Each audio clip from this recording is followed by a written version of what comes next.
Hello and welcome again to Conscious TV. My name is Iain McNay and today our guest in the studio is Bruce Lipton. Hi Bruce. Hi, and thank you so much for this opportunity.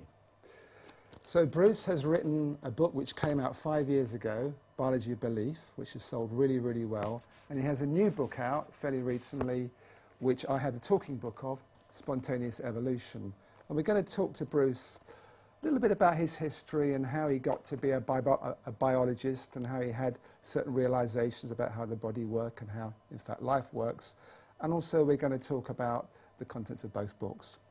So let's start, first of all, Bruce, with an experience you had when you were 7 years old at school and you first looked into a microscope. So I think that was the beginning of a change in your life, wasn't it? Well, it was absolutely a big change in my life. You know, being a little kid at 7 years old, the whole world is bigger than you are. And when I looked into a microscope for the first time and saw like an amoeba moving around and a paramecium darting about here and there, in my little child mind, I thought, oh my gosh, they're not like pinballs bouncing around. They have intentions, they're moving, they're like little people. So I grokked this idea of cells are like miniature people. And I'm very excited because there was a world smaller than me. So it was like, as a young kid, that became, oh, I'm looking into another world. And it's interesting because while I was 7 years old when I did that, my fascination with microscopy and biology continued until I was in graduate school and had then graduated to electron microscopy and now was flying through the structure of the atoms and the molecules making up a cell. So basically was seeded at 7 and matured by the time I got into graduate school. And your mother brought you your own microscope, so you were able to do this at leisure and find more and more about how everything worked? Oh, I was, as a kid, I just got so caught up with it. I remember I spent one entire summer because I wanted to take a photograph through the microscope. And I knew I could see it, but every time I held the camera up, I tried to do it. And it took me about a summer, and I finally, at the end of the summer, got a microscope after probably hundreds of dollars worth of photographic material. But it was like my persistence of I wanted to see and study these images in the microscope. So you eventually became a biologist. What did you actually learn then?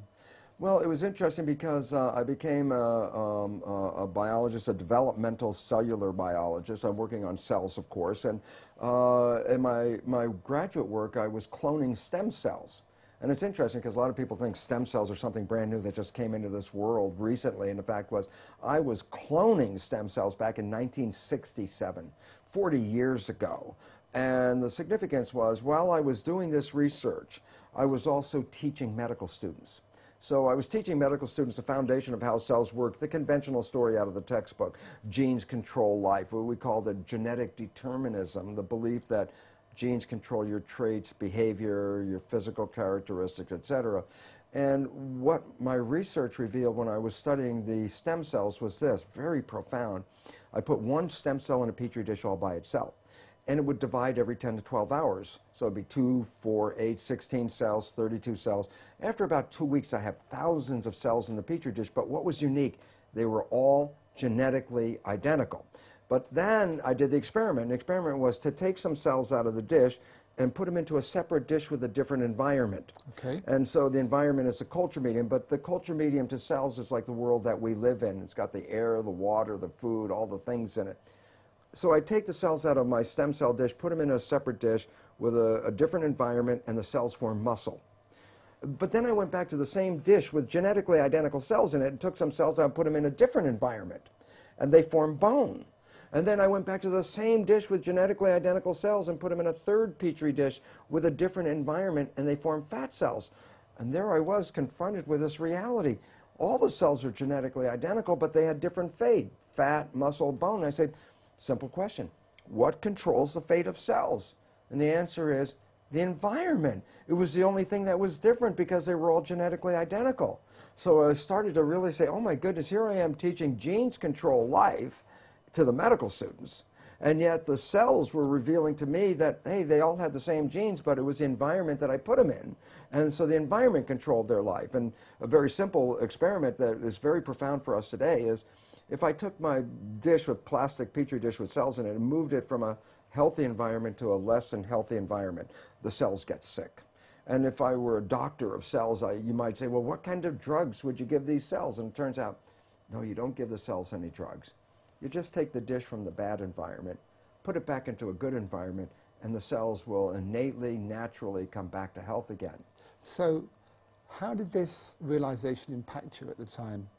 Because you were teaching something completely different. Yes. You did this experiment and you realized what you were teaching wasn't the full truth. Oh, absolutely. And then I had a problem with my colleagues because, first of all, they doubted my work, and then I brought them into the experiments, and I had them observe them, watch them, and they all said, wow, yeah, the environment controls the cells. But they wanted to marginalize it, so they would say, oh, that's an exception or an anomaly because we're teaching genetic control. It didn't fit the story. The net result, what it led me to do was I had tenure. I had tenure at the university. I walked out of the university and said, look, I can't keep my integrity and at the same time teach something I know was patently wrong. So I walked out because I saw that teaching the belief that genes control life was very, very incorrect. And it's very interesting because I did that in 1970. Now that's like 30, 40 years ago. And guess what? The new science that is just coming into the forefront of our world today is something called epigenetic control. What I was teaching was genetic control, control by genes.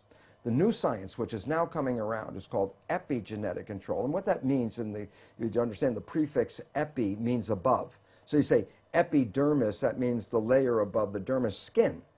If I say epigenetic control, literally it says control above the genes. And this is the new science. And why is it profound? Because when you teach genetic control, you teach victimization. You didn't pick the genes as far as we know.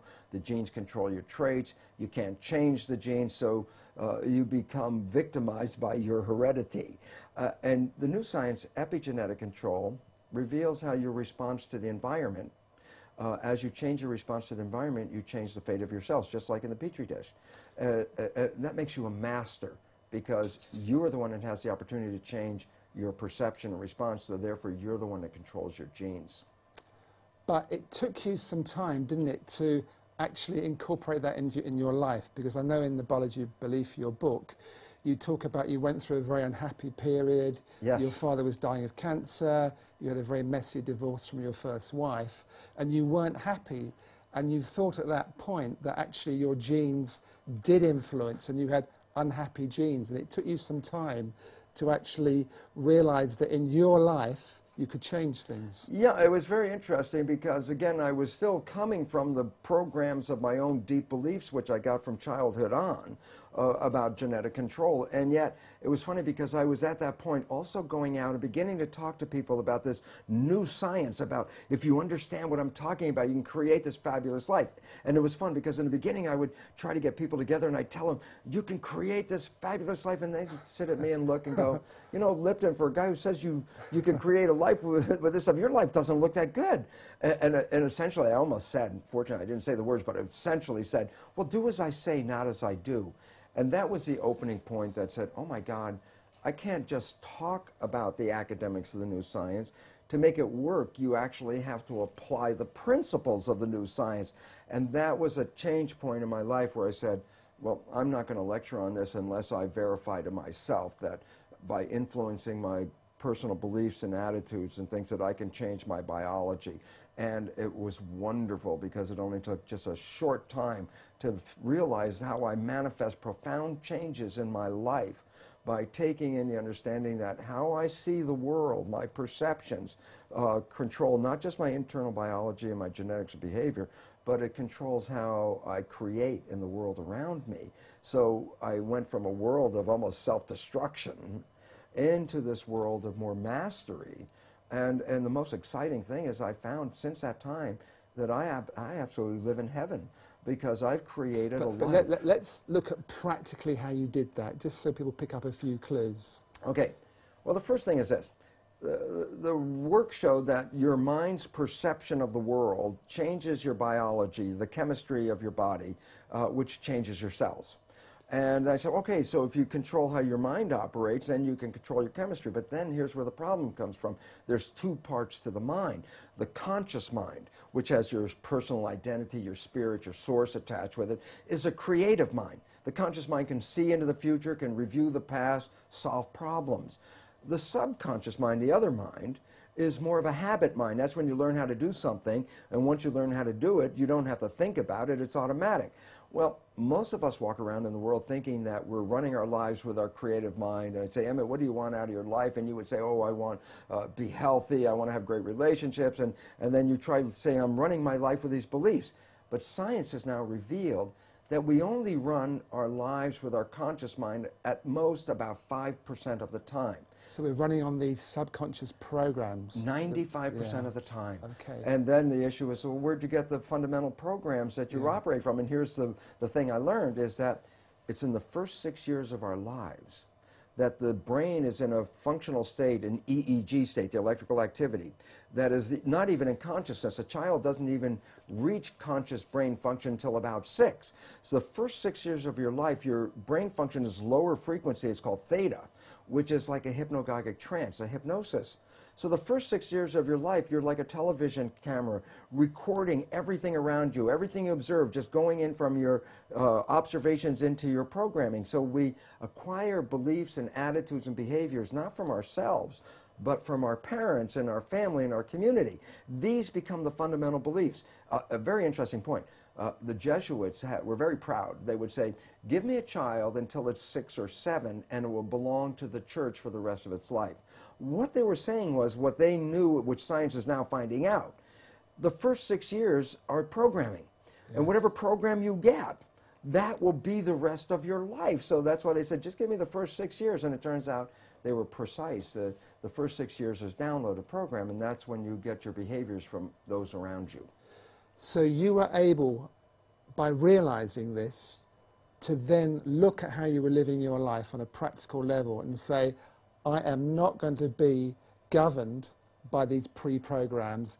I am going to live my life in a more conscious way. Am I oversimplifying this? Well, yeah, that's a fundamental statement of how it works, but it's not as easy as, oh, okay, I've just changed my thinking about it. It's like, well, because as the thinking is not that much in our control. The brain is operating, as I said, 95% from the subconscious. But how did you actually then get results in a relatively short space of time? Well, the first thing, how does the subconscious learn? And that's a very critical thing. The conscious mind can learn from reading a book. So the subconscious mind can read a self-help book, and you go, wow, that sounds really great. And then you find you read the book, but your life is still the same.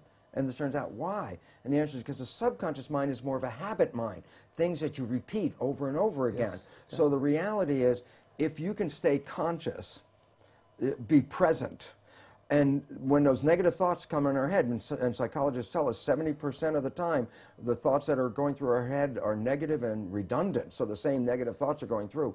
If you could stop those thoughts, if you could hear them as they come through, like, oh, that's not going to work, or this will never happen, those kind of thoughts. If you can hear them and stop them consciously, say, no, change the belief right there, just give the more positive thing. As you repeat this more frequently and you keep repeating it, the subconscious mind begins to learn. So as a habit, if you stay conscious, and you have to work at it, and here's why people say, well, how come only 5% from conscious mind, 95% from subconscious?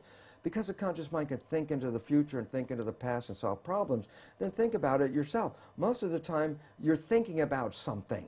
Well, if you're thinking, you're using the conscious mind. Well, if you're using the conscious mind for thinking, then who's running the show? And the answer is, when you're not paying attention and you're thinking about what I'm going to do tomorrow, your subconscious is running the show. So you used the words, be present. Be present. Which be mindful. We hear a lot. So be mindful, which really means be aware of what's going on.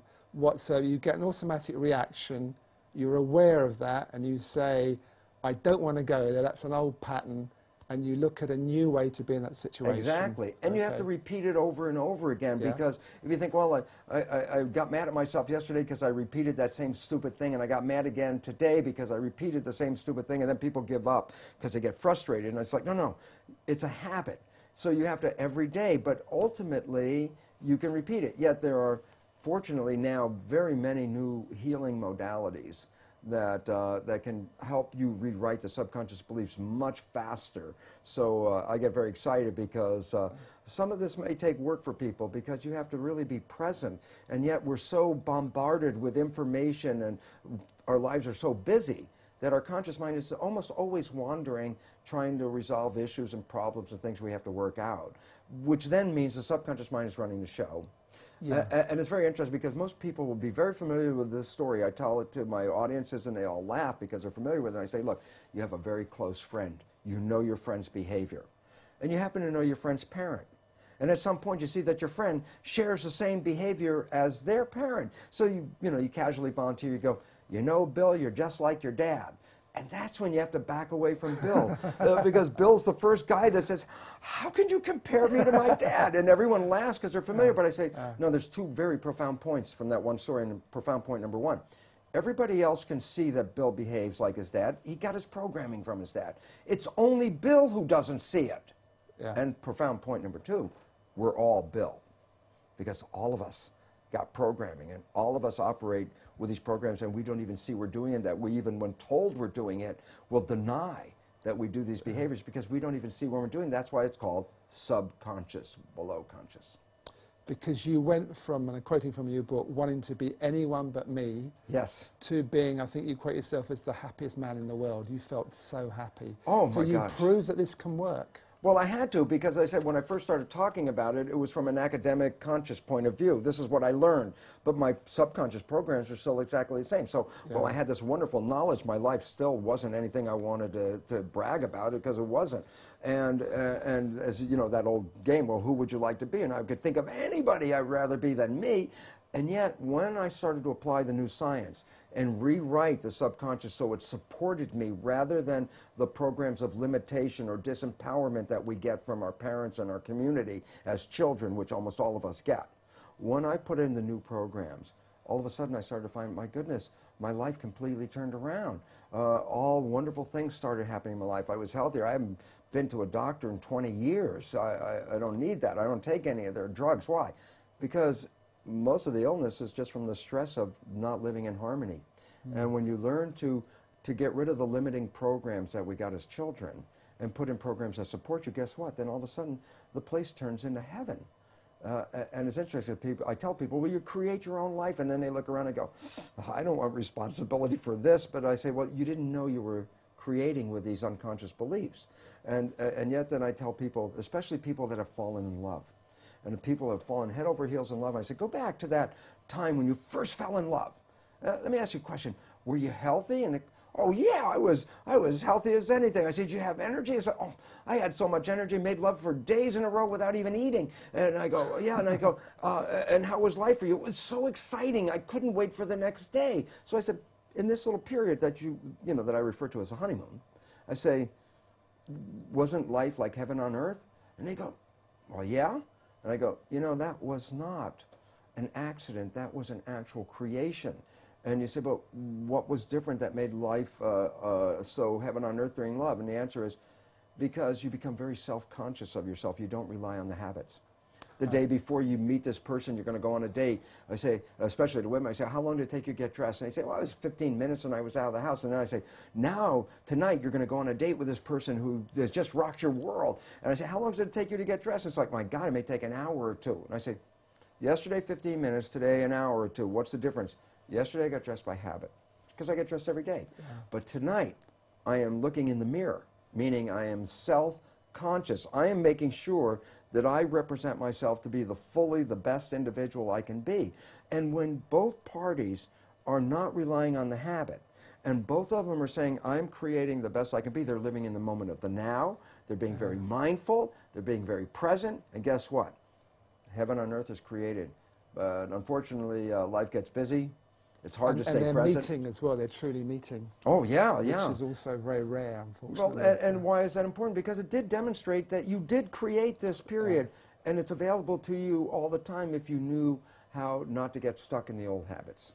Well, one of the things that I really found fascinating in your book is the fact we all have approximately 50 trillion cells in our body, and these cells are all self-sufficient.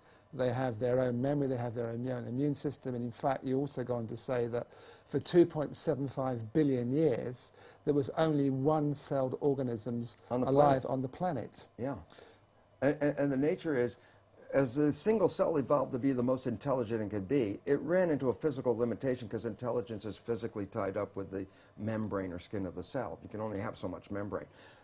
So evolution apparently stopped. It was like 2.5 billion years, just a single-cell organism. Then it said, well, how can you have more evolution? The answer is cells decided to come together in community, because when cells come into community, they share awareness. So there's more awareness with 10 cells than there is with one cell. And there's more awareness with 1 million or 1 billion or 1 trillion. So when you look at a human being, while we see ourselves as single entities, the truth is we are made out of 50 trillion amoeba-like cells.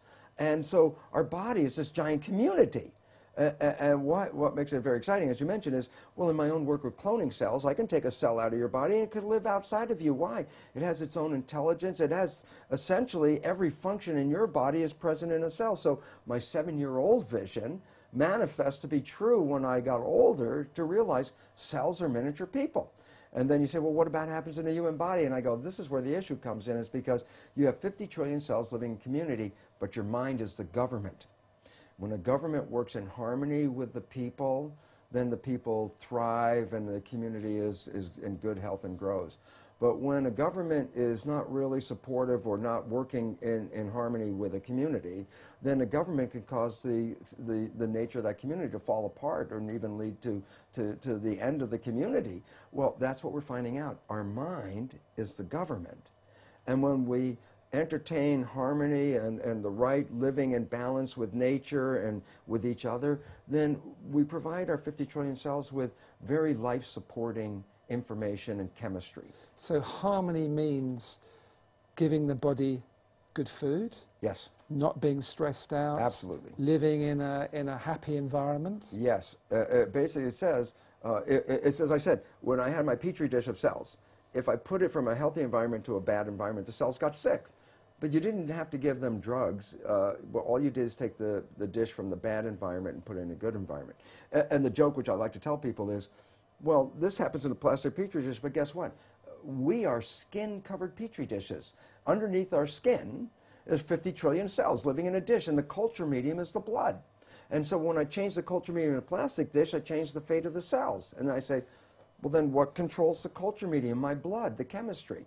And the answer is, my thoughts influence my brain, and the brain releases chemistry that matches my thoughts. So when I'm in stress or I'm afraid of the world, I release different chemistry into the blood than if I open up my eyes and I find myself in love. I release completely different chemistry. And it's like, well, all I have to ask an individual is, how do you feel when you're in total love, or how do you feel when you're in fear? And the answer is, well, I feel totally different. And guess what? All the cells are bathed in that chemistry. And so the feeling of love produces totally different chemistry in the blood, chemistry that supports growth and healing of the body and supports the immune system.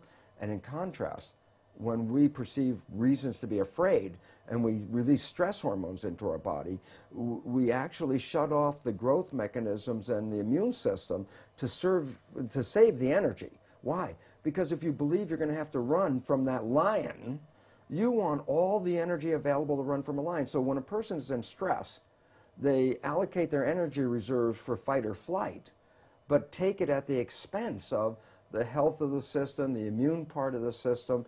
And so the more stress you're under, the more bad chemistry, in a sense, of not supporting you that you experience. And it was a very important point. In our evolution, stress or fear was not the mainstay of life. The mainstay of life was to be happy and live in the harmony of the environment. Every now and then a saber-toothed tiger would come. Okay, now it's time to be stressed out. Now it's time to run. But the point is, once you escape from the saber-toothed tiger, in the old days, then it's like, oh, back to health and harmony. And I say, well, what about today's world? Today's world is 24/7 run from the tiger. And this is not biologically sustainable, because the chemistry of protection contrasts with the chemistry of growth. Yeah, it's interesting how the body, you point this out in Spontaneous Evolution, your second book, that how the body also is a snapshot of how we are as a human race. Oh, absolutely, because what we would see from a new understanding of evolution, which is a great extension beyond the Darwinian belief, which is quite limiting, okay, and quite troublesome, in fact. Because just think about what the principal Darwinian belief is. that evolution is based on a struggle for survival with a competition for fitness. So that says, oh my God, then our world is, we're all out there in a dog-eat-dog rat race trying to survive, because if you stop running, the person behind you is going to run over you. So if that's your way of life, then every day, by definition, you are living in a stress hormone body because of all the fears that we have. And yet evolution says, no, evolution is based on community and cooperation. A body has 50 trillion citizens. They live in harmony with each other. And it turns out that every human being, we're beginning to find out, is like a cell in a larger community called humanity. So in biological terms, the organism that's evolving on the planet is not the human being. We already did that. The organism that's evolving is the superorganism called human civilization. And right now, humans are fighting each other and killing each other. And if I say, well, what would that look like inside the body if the cells fight each other and kill each other? And I say, oh, well, that's called autoimmune disease, self-destruction. And autoimmune disease can kill you from the inside. And that's on the increase, isn't it? Oh, absolutely, because our biological lives are complements to the environment. Yeah. The more stress and more violence on the outside, the more that's taken inside in biology and converted to disruption and disharmony of your own cellular internal community. So what can we then do as a human race? Maybe it's an obvious question, but here we are. We represent, in a way, the 50 trillion cells that are in our own bodies on a bigger scale. And here we are, we see the intelligent ones, the ones that are really looking and seeing what happens inside their own body. They're seeing what happens on the outside. But, as you mentioned again, in spontaneous evolution, there's also the consensus reality. Yes. And even though individual people can see what's happening, what can they actually do when there's this whole other, I suppose, stronger force playing its part? Well, you're right. I mean, it's a stronger force because everybody's mind is like a tuning fork, because actually you can read brain activity from outside your head with a new thing called magnetoencephalograph. Most people are familiar with electroencephalograph, put wires on your head and read your brain function. Okay, yeah. The new one, magnetoencephalograph, they put a probe out here, and they can read your brain function from outside. Well, it's a very important point. He says, well, if you're reading my brain function from outside, then what am I doing? I must be broadcasting my brain function. So all of us are like tuning forks. But if we're all out of tune, then there's a tendency for even a tuning fork that tries to stay in tune will be pushed out of tune by something we call entrainment. And the issue is, how can you survive in this world? And the answer is you must essentially detach yourself from this field around you, not be taken in by the stories, not buy into the fear, not to buy into the threats on our existence, to start to recognize, look, we are creating these lives. If you buy other people's creation, then you manifest what they're creating.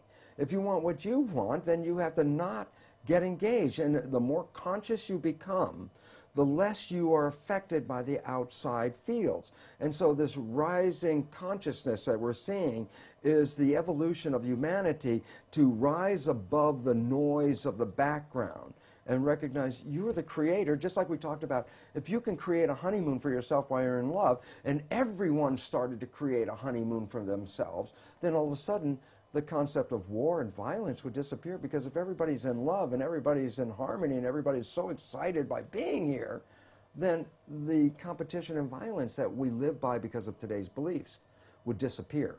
And the reality is we are moving in that direction right now. Day by day, more people are taking back the power of saying, I'm not buying your belief. You have to be consciously stand apart, don't you? And yes. say, I'm not going to be part of this. Right. And it's interesting because a lot of people say, well, I'm going to go in there and fight that system. And I go, you know, that's not really good either, because if you're fighting the system, then you're contributing energy, whether it's pro or con, to that system. The way to fight the system is not to be part of the system. And it's fun because I talked to some British people I know, I forgot what they were called, but they were people who are somewhat living all through England, but nobody knows where they are or who they are. They're sort of out there, and they're having this life independent of the government even knowing who they are. And it's like some level, we all have to start doing that. But when we do that, then we'll find there's more of us than the other ones.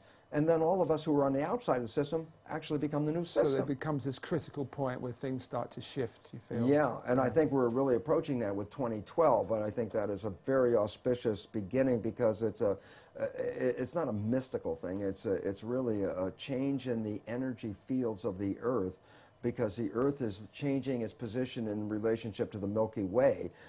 So basically, the energy that comes from all the stars and the sun especially influence who we are. When we change our positions in the relationship to the field, we change our response because we evolved in the field of energy, and when the field of energy changes, so do we. Something else you talk about in the book, which I found quite fascinating, was the placebo effect and the nocebo effect. Yeah, yeah. It's funny because a lot of people understand what the placebo effect is. And what is this? Well, it's interesting because medical science has revealed that from 1/3 to 2/3, which is significant, of all healing, whether it's drug-related or surgery or whatever healing process, the healing didn't come about from the process. The healing came about because the person believed the process was going to heal them. So if I give you this brand new drug and it's purple colored because that makes it really special, you know. And it's funny because there is a drug, a purple drug, and they said, it's purple. And everybody's like, oh, wow, that's got to be special. But people believe that the drug holds this effect. And you give a person this drug, and all of a sudden they heal themselves and they say, yeah, the drug did it.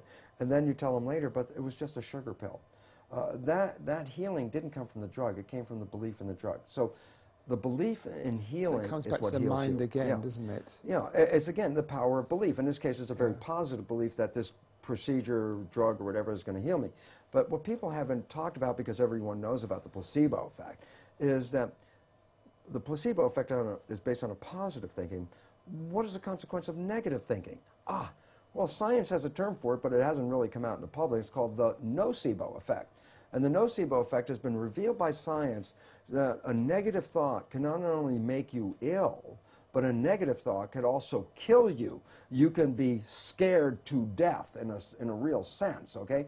And why is that important? Because it turns out it's not just the positive thought of a placebo that's influential. The negative thought works the same way with the same power, but in the opposite direction. So basically, it's not placebo, nocebo. It comes down simply this. It's the power of thought. And a positive thought will move you in a healing direction, and a negative thought will move you into an illness direction. But before I get off that topic, I don't want people to go out there in the audience and go, oh, one of those positive thinking kind of guys. And it's like, it's more than just positive thinking. It's a commitment and an intention of positive thinking. It also really needs the support of your subconscious belief. Because if your subconscious belief is going, oh, that new age weirdo stuff, that's what your subconscious is programmed to believe, and yet your conscious mind is the one that says, I will think positive thoughts, and I go back to the data. Only 5% of your life is coming from the conscious mind. So if you're only entertaining a positive thought with your conscious mind, you're only contributing 5% of that to your life. 95% of your life is still coming from the subconscious. And if the subconscious doesn't hold those beliefs, then you're actually fighting yourself and not likely to realize the expression of a positive thought. So let's look at this again practically. So someone's not feeling well, they've got, I don't know, they've got the flu, or they've got something wrong with their stomach or something. What should they practically do? They should presumably go to the doctor and get a diagnosis. Would you go along with that? I'm just trying to see where this goes in day-to-day life. Well, I wouldn't say don't go to a doctor, but I say before you go to a doctor, just look around and think about this. What's going on in your life? Where the stress is coming from? Because it's almost your physiological expression is a complement to your life experiences. Those people that are happy are healthy. As I said, when you're in the honeymoon, you didn't get sick in the honeymoon. That's when you're absolutely healthy. But when you got caught back up into real life, that's when illnesses start to occur. So we always look at, oh, I must be sick. There must be something wrong with my biology. When it turns out, it didn't begin with your biology. Only about 2% of illness is actually connected to genetics, let's say. 98% of illness is not just genetics, it's environment. So when a person says, oh, I have the breast cancer gene, and people think, oh, I'm going to get breast cancer. And I say, well, wait. 50% of women that have the breast cancer gene get cancer. What about the 50% that have the gene and didn't get the cancer? And we never study that side. We only study the side that got the cancer. And you find out, well, what is it that the 50% do that don't have the cancer yet have the gene? What's different? The answer is their lifestyle is different.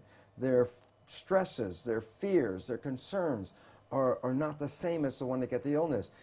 The genes are like give you a propensity to get a disease, but that propensity is based on how you perceive life.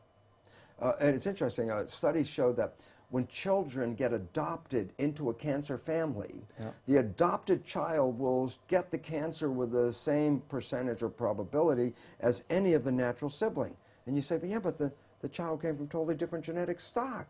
And the point is, yes, it wasn't the genes that promoted the cancer, it was the lifestyle that promoted the cancer, especially the lifestyle of stress.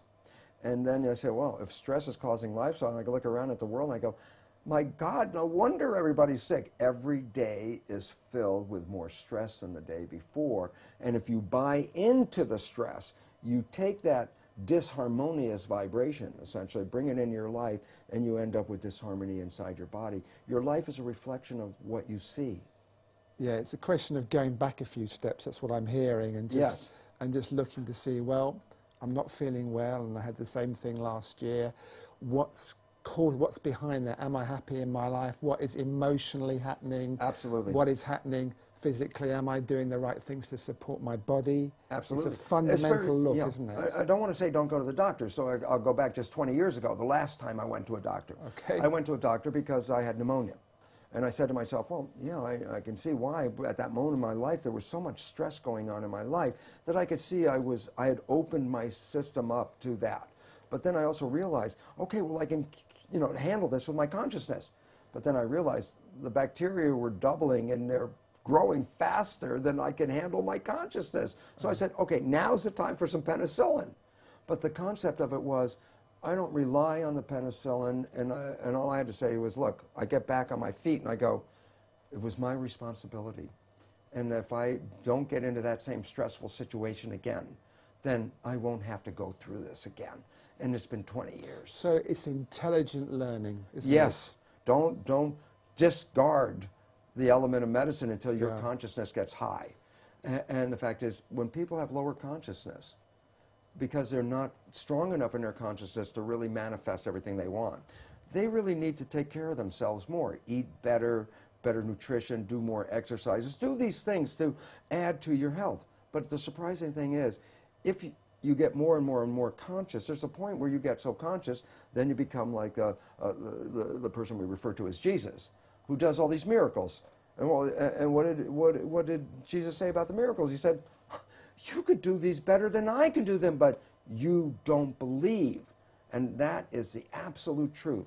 Because when you fully have control of your consciousness, with that belief, you do create the miracles. The miracles of spontaneous remission, for example, a person terminally ill who all of a sudden says, I'm not buying this.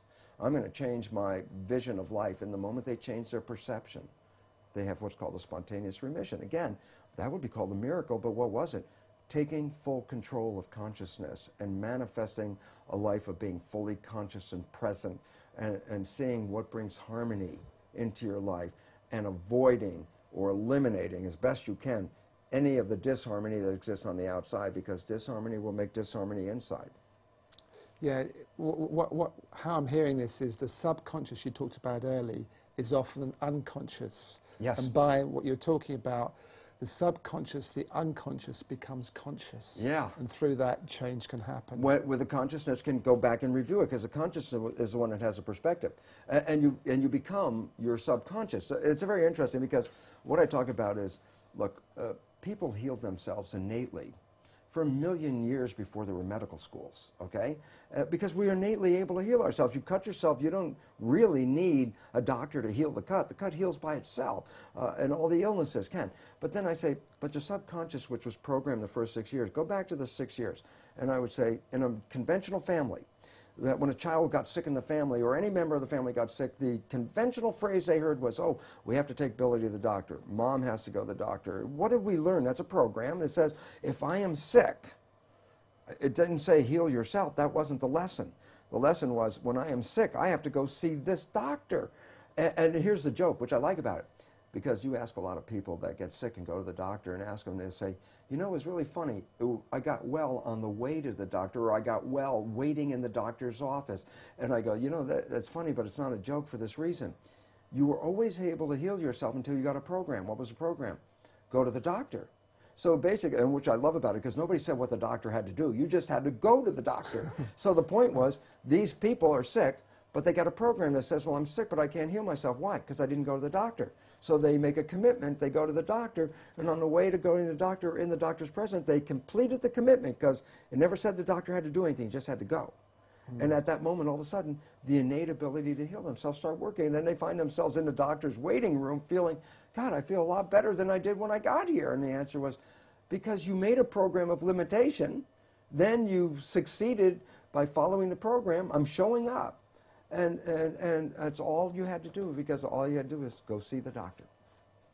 You talk about, again in your first book, about how cells automatically move away from toxicity and towards nutrition. Yes. And it seems that as human beings, that's something that we're trying to do, but we get it wrong a lot of the time. We're trying to move away from unhappiness, or what we think makes us unhappy, and towards what we think makes us happy, but we get it muddled up, don't we? Well, yeah, but you see, the key word you said is what we think makes us happy. That's right. So, I mean, I was caught in that in the old days, too. Before I became aware, I thought at one point, wow, I'm going to buy that little, that car. I bought a car that looked like a Ferrari called the Pantera back in the 70s. And I thought, okay, I'm going to be happy. I got this great car. So I got the car, and about like 3 days later, it's like, now I got this car. I'm not any happier. And as a matter of fact, I got now 3 speeding tickets because every day I took the car out. Of course, I couldn't go 30 miles an hour with it. So every day, it was like the car became a burden to me. And it was all of a sudden, so, well, that whole program that Ferrari is going to make you happy, that was a misprogram. It wasn't the car that makes you happy. And I started to find out it wasn't the material things that make you happy. What makes you happy? Love makes you happy. Good food will make you happy. Harmony in your environment makes you happy. These things are, harmony in your environment, where's the price tag on that one, Basically, having a relationship with somebody that supports you and fulfills you, where's the price tag? We always thought that, money gives you happiness, so we had all those billions of people out there every day running in the streets. How much money can I make? Because if I get enough money, I'm going to be happy. And then you find out even people with the most money are not happy.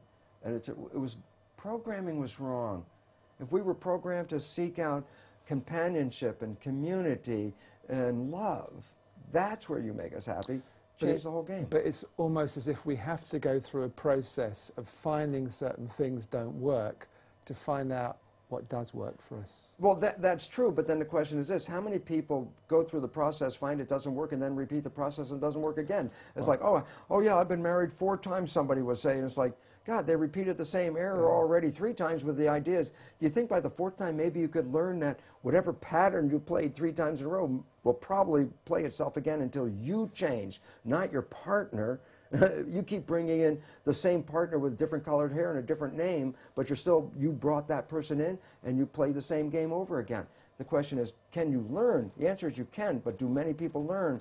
The answer is no, because they keep thinking that it's just my fate. That's just the way life is. But their subconscious still remains unconscious. That's the problem. The key, Until you change the subconscious program, the subconscious is a habitual mind. It's a habit. Yeah. Until you change the habit, you will replay the habit. That's why it's called a habit. So you keep replaying the same program. It's not, you keep, it's like a definition of insanity is the idea of keep doing the same thing and expect something different to happen. The fact is, no, that's insane. Why? You keep doing the same thing, you're going to get the same thing. And if the habit mind is giving us a story, then the answer says, well, how do I change it? And the answer is change the subconscious mind, because that's where the habits are that we got from other people. Again, this is most important. The fundamental habits in subconscious mind came from other people, and that's why they rarely match what you want in your conscious mind, which is you, and you create those programs, and yet the fundamental programs of subconscious were downloaded during that first 6 years of our development. At the beginning of the book, you have a dedication, which I really like, which I wrote out. You dedicate it to Gaia, the mother of us all. May she forgive us our trespass. And I think there's a lot of wisdom in that quote. Well, when I finally started to realize a very simple truth, and it was like an old spiritual word, but I now understand the biological connotation of it, that we were made in the image of the environment. And so we are complements to the environment. And yet what we have done is, without being aware that our biology is dependent on the environment, that we have systematically undermined, destroyed Mother Nature and Gaia. And in the process, now we're finding we are threatened with our own extinction. And the fact is, well, we didn't know what we were doing. But the question is, will Gaia allow us to come back? And the answer is absolutely.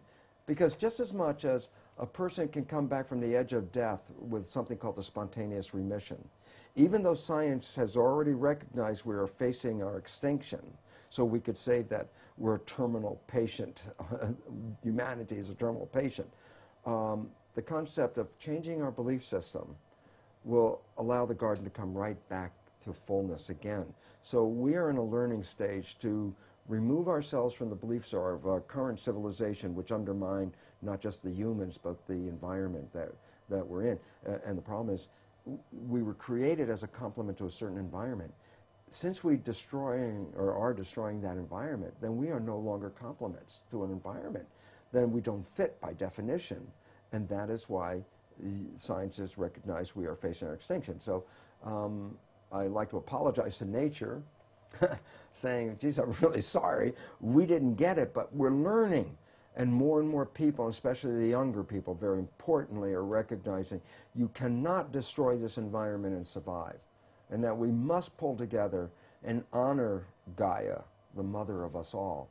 Because by returning our love back to Gaia, Gaia will give us back the love and the life that we can have on this planet.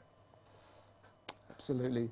Something you look at in spontaneous evolution too is how science and spirituality are coming together. They used to be very separate. There used to be absolutely. The scientific world, which was very factual driven, and that's that, and you couldn't change it. And spirituality was trying to open up things, but they really are meeting now, aren't they? Yeah, it was interesting because the spiritual world of religion was talking about the invisible moving forces that shape the physical reality, and we call them spirit. And then science only came into existence because it made a detente with the church. In the very early days of science, it said, look, we won't tread on your invisible spiritual domain. We will just study the physical world. And when Newton was able to predict the movements of the planet by just looking at the physical features, then scientists got the idea as well, if you can understand how the universe operates by just studying the material world, we don't need that invisible stuff. But in 1925, Newtonian physics was incorporated, subsumed by a bigger physics called quantum physics. And quantum physics emphasizes the universe is made out of energy, it's not made out of matter. And then I say, well, what does the quantum physicists call this energy that the universe is made out of? I say, well, they call it the field. I say, what's the definition of the field? I love this. Invisible moving forces that influence the physical world. I go, my goodness, that's the same definition as spiritual that's used for spirit. I go, yes, quantum physics emphasizing the invisible field as primary to the physical world is essentially reiterating the statement of the spiritual people who talked about the invisible forces shaping our physical existence. And so, by definition, science, the new science of quantum physics, is bringing us back into alignment with the spiritual reality. Hopefully, the dogmatic beliefs of the church, which had talked about these wonderful terms but didn't allow us to live there, and science, which is still stuck in its material plane, will both divest themselves of their dogma and allow us to come together and recognize that we're all part of that invisible field, that we don't even live in our own bodies, if you understand the nature of how the cell works, that we are part of the field being downloaded into our body, that we're all, by definition, the field, or we're all spiritual, same definition. And if we recognize this, the unity of it, and that you cannot be taken out of the field, and you cannot be, in a sense, punished by the field, you are the field, then maybe the beliefs, those very restrictive beliefs from both science and from the dogmatic religion, will disappear, because the people owning their own spirituality, owning their own responsibility, and not saying, oh, it's spirits that did this or things, other factors, that we are the creators, will generate a new world. Because what I firmly believe is very simple. Go out and talk to the average person anywhere in the world and say, if you could create a world, what would you like? Well, I'd like a world where there's peace and harmony, and I'd like some food and a job. And I go, isn't it amazing how everywhere you go in the world, virtually the entire population has the same belief? And I go, then how come we don't have any answers? Because the leadership isn't exercising that belief.